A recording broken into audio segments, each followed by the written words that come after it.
One small step for man, one giant leap for mankind. Or one giant special effects budget. Can you believe that after 50 years, conspiracy theories about the moon landing are still in orbit? Roughly 6% of Americans believe the moon landing was faked, while another 5% are undecided. What do you think it would take to pull off such a hoax? How many people would have to keep quiet? And how much would it cost? This is What If, and here's what would need to happen to fake the moon landing. Lights, camera, action. July 16th, 1969, exterior, launch pad. Neil Armstrong, Buzz Aldrin, and Michael Collins board the Apollo 11 spacecraft bound for the moon. Across the world, 600 million people watch live as the three men are launched into space, land safely on the moon, plant the stars and stripes, and make it home safely.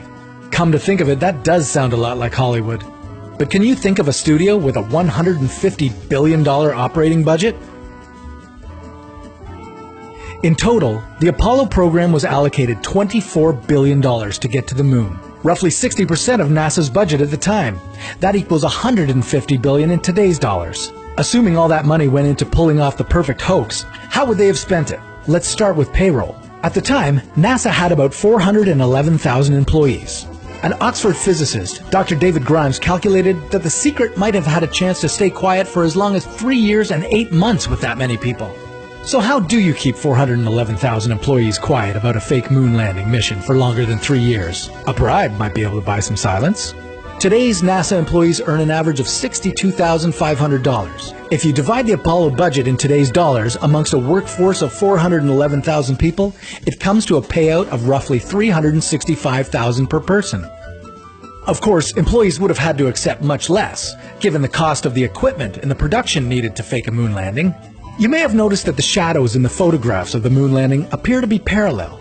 Image forensics say these shadows accurately reflect the sun's position from 93 million miles away.